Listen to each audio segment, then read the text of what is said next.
Hello, everyone. Welcome in. I am super excited to have you all here. If you're back from seeing me play the demo a couple days ago, welcome back. If you are here for the first time, welcome in. We are about to play the full version of King of Seas. Dropped about 30 minutes ago. Got it all set up, downloaded, and now we are ready to go. I am your host, the Dread Pirate, that rescue guy, and we are going to do some pirating today. And it did give us the option to continue our progress from the demo, but I do not want to do that because anyone who's here for the first time is going to be a little lost. So we're going to start a whole new game so you can see the intro, get the story, be up to speed, and then we'll get going. So we're going to do a new game here. We're going to go with normal difficulty level, which is the gunner, because that's how we go. You'll notice the A and B buttons down at the bottom. I'm actually playing with a PS4 controller. They chose to just do Xbox nomenclature, but we are a PlayStation house here, so that's how we roll. So we're just going to go with it and ignore those A-B buttons. We know what the real buttons are. Cross, circle, triangle, and square. All right, and I always choose female protagonists when given the option. I just think they're more interesting character models, and I think because they can track these sorts of things, I think that it's important. The more people play with female protagonists, the more we are likely to see stories with female protagonists and have the option, and that is a wonderful thing for the industry. So I will encourage that whenever possible. Mary Lou, as you can see on the left side there, is the daughter of the King of the Seas.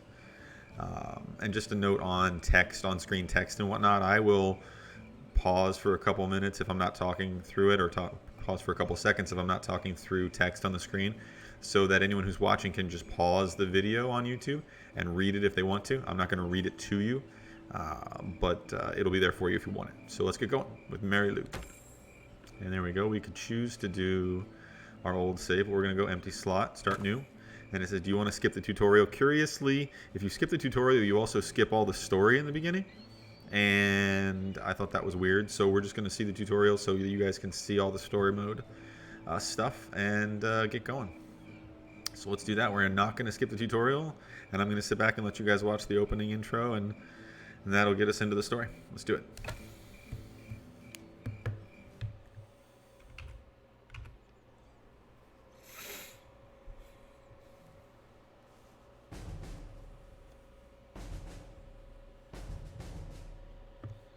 The story began in the middle of the ocean many years ago, within the crystal clear waters and green archipelagos, where communities of ancient Navy sailors traded, surrounded by thousands dangers. At that time, pirate law was in force on the seven seas, and shamans shaped the world with fearsome voodoo rituals. But a bloody battle changed fate forever. The fight between pirates and Navy sailors inflamed the sky for endless days and nights. In the end, the sailors prevailed, decimating the last traces of magic and freeing the sea from the threat of pirates. After the battle, the triumphant Navy erected an impenetrable fortress, founding the 800-years-old kingdom of the Seven Seas and vowing to maintain the conquered peace forever. Those few pirates who didn't bow to the will of the Navy fled to the borders of the kingdom, remaining faithful to their way of life. Today, seated on the throne, the descendant of a long line of rulers carefully guards the peace within the fortress. Long live the king! Long live the kingdom of the Seven Seas!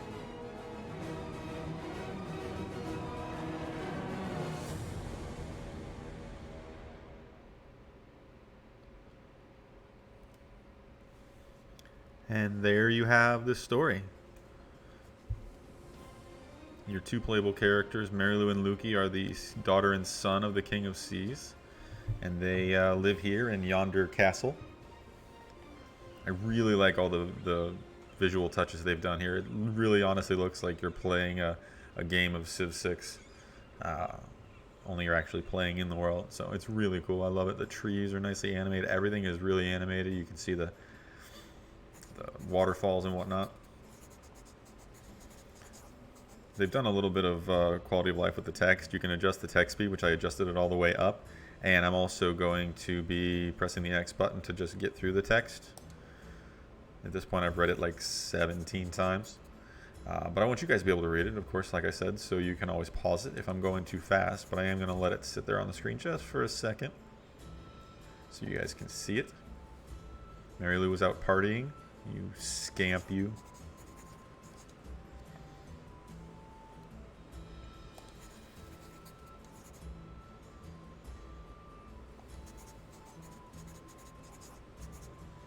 It's quite a sword you have there, Mary Lou. Coming of age. I wonder what coming of age is in Pirate Land.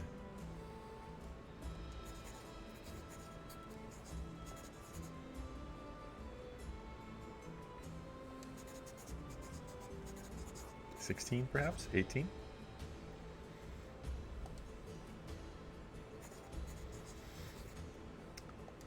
Bye, Lukey.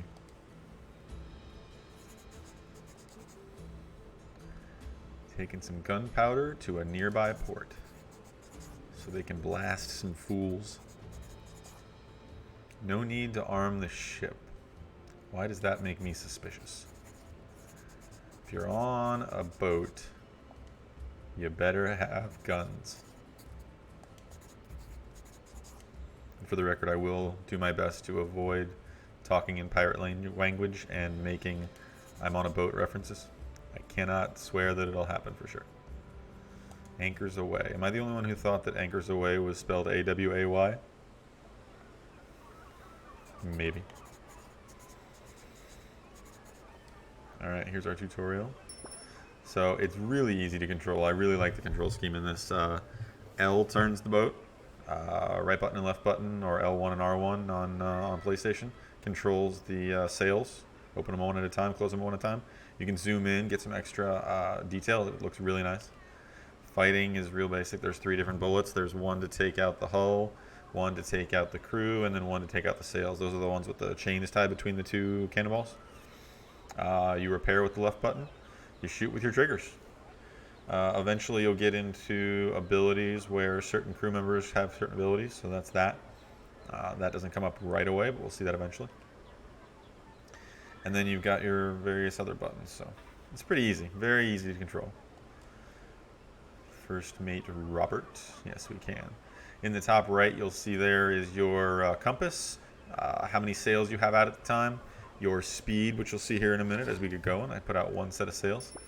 So your speed in knots, and then your day-night cycle. This game does have a day-night cycle, so what you see there is just kind of telling you when's it going to be dark. And then down on the bottom left, you see a couple different things. You see your 3 health gauges. Each thing has a health gauge. So the sails have a health gauge, the hull has one, and then the crew does as well. And then you'll see, eventually you'll see those buttons highlight with various things. The wind can affect our ship's speed. Why, thank you, First Mate Robert. You're so helpful. Alright, stern wind, our freighter will sail its fastest speed. Other boats instead sail from different angles. Okay. That's important. That actually was added from the demo, is in them telling us that our best speed comes when we've got the wind from behind us. Alright, so pressing on the R stick gives you this. The cartographer, Mr. Battle, maybe is how that's spelled? Maybe. Either way, X marks the spot. Shocking for a pirate adventure, I know. And the boat icon itself actually points the correct way. So when the little skinny part in front is pointing somewhere, that's the direction you're heading. So you'll see me pressing on this R stick just to get our bearings quite a bit. And here we are with the treasure maps. Once we find some, they'll be here. And once again, shocking, but treasure maps, X marks the spot. Didn't see that coming, did you?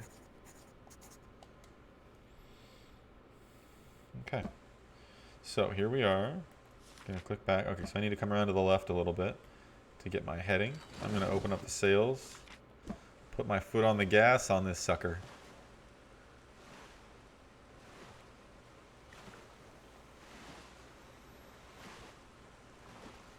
You will notice how good the water looks.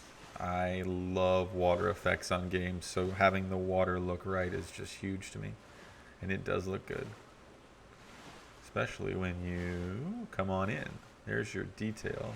Big fan.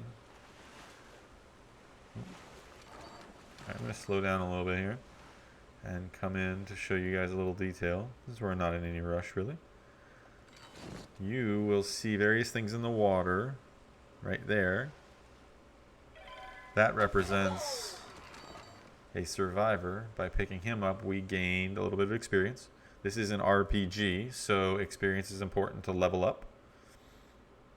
And then this thing right here in front of us, you'll see, as we get closer, in the top right there, little bitty jumping things. That's a school of fish.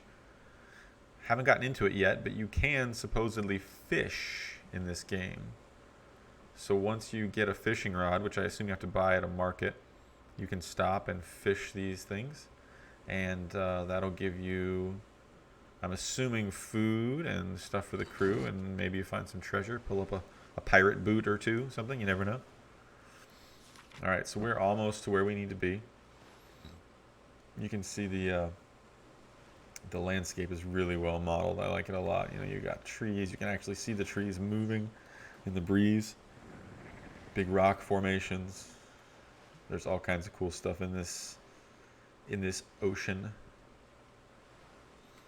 Now, supposedly, I think if you sail close enough, you'll pick up the treasure that's on land. Okay. It happened for me one time. So, seeing that there is stuff on land that you can't get from the sea, it makes me wonder if there is a land component to this. That I'm going to be very interested to see. Alright, so here's where we're supposed to be. I'm going to slow down a little bit so I can dock. Twilbrand, and if you see over there underneath the compass, it has the mission we're on, so you know where to go.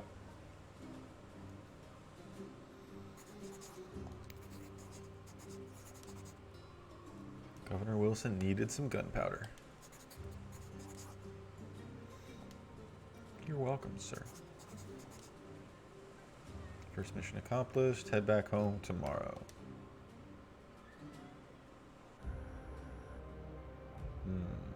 Cutscene?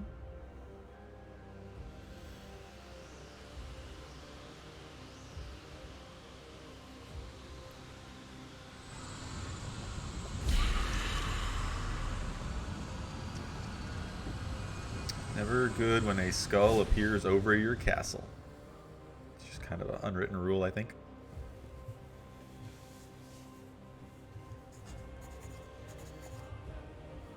Bustle. Great word. Was he on the actual throne or was he on the toilet, do you think? Either way, he's dead. Killed by a spell. Voodoo is alive and well in this universe, apparently.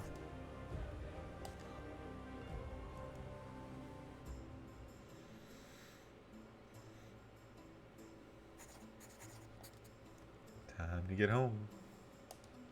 Wonder if Mary Lou was out partying again. Alright, Twilbrand. We got 80 EXP for completing the thing. Let's see. I can't remember. Can we... It's a nice little ship. Can we dock here? Will let us? Will not let us. Okay. So we're going to check our route. I don't know if you guys can hear that, but when you're close to a port, you can hear people talking. Really some awesome, just little touches, stuff they didn't really need to do. Like how the cannons rotate there on the shore battery. Some really awesome touches that really make this world come to life. 3D Clouds is the name of the developer. Team 17, of course, is the publisher. And they've just done some really cool stuff. I love just the kind of unnecessary detail in a game that your game's going to be fine either way.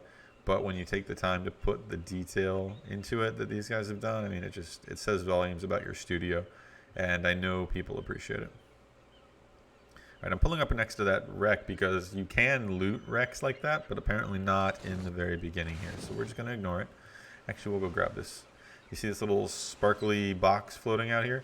That is treasure of some kind, or just stuff that fell in the ocean. If we run over it, we'll get stuff. So we get 6 experience and 30 gold. Go us. Just for running over something in the ocean. Right, let's check and make sure we're on task. We are.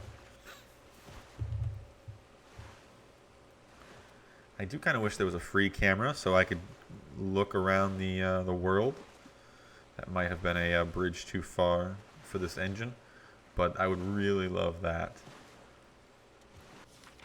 Okay, because then you could kind of see where you're going a little better. The only thing I don't absolutely love yet about this game is when you're driving the boat, you can't lower the camera angle to get a look at exactly what's, like you couldn't get a first-person view from the ship's deck, so you can't exactly see where you're going, and it can make navigating a little awkward because you could be heading for something you think is a pass between 2 slips of land, and it's actually just a little cove, so you got to turn around and go back. So that's the only thing I've run into so far that I'm just like, they could have done that a little bit better, but I, not being a programmer, hold that thought. Ruh-roh.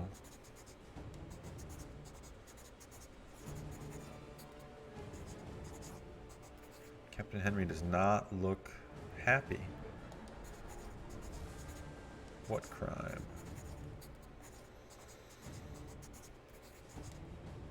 Oh. So somebody's trying to pin this on Mary Lou. Or maybe she really did do it. We don't know yet.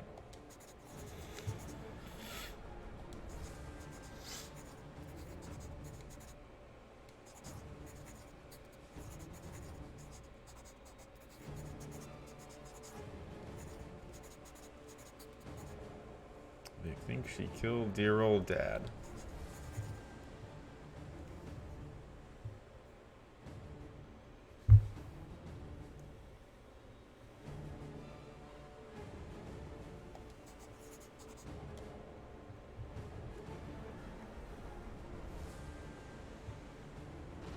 This isn't going to be good.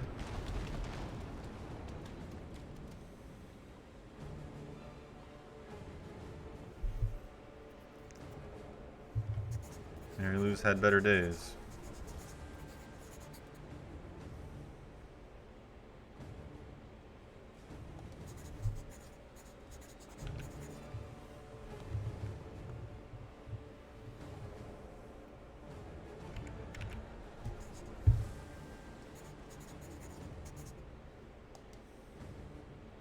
Okay. Not good. Oh, here comes a pirate ship.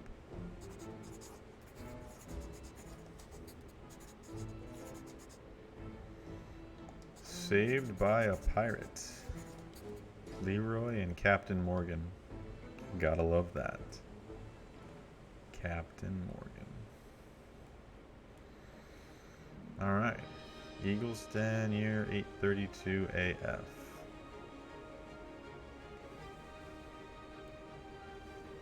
I wonder why they call it Eagle's Den. Oh. Yeah. Got it.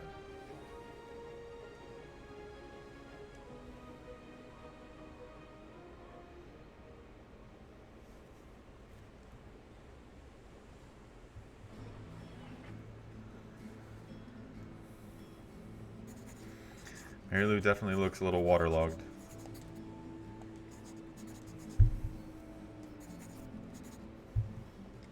Captain's coming. Captain Morgan.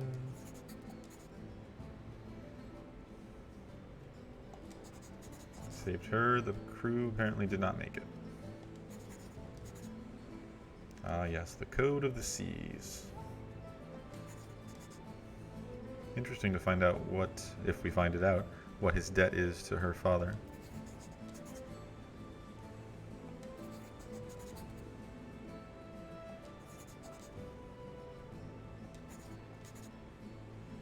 So that sets up the main plot line of the game, it looks like. proving you didn't kill Dad. Mary Lou is now dressed in her pirate garb, looking all piratey.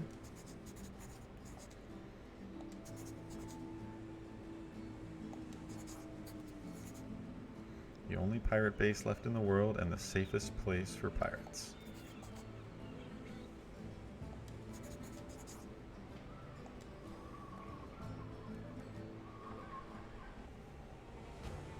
Uh-oh. So much for the Royal Navy not knowing about it.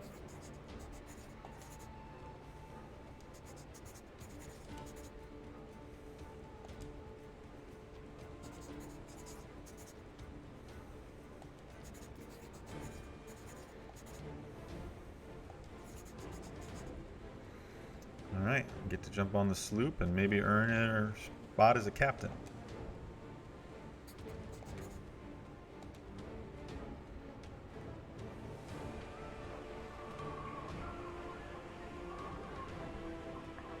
Alright, it's reminding us about fighting. Okay. Alright, I am going to jump off here. This is a good spot to stop real quick, so I'm going to jump off here. Be back shortly.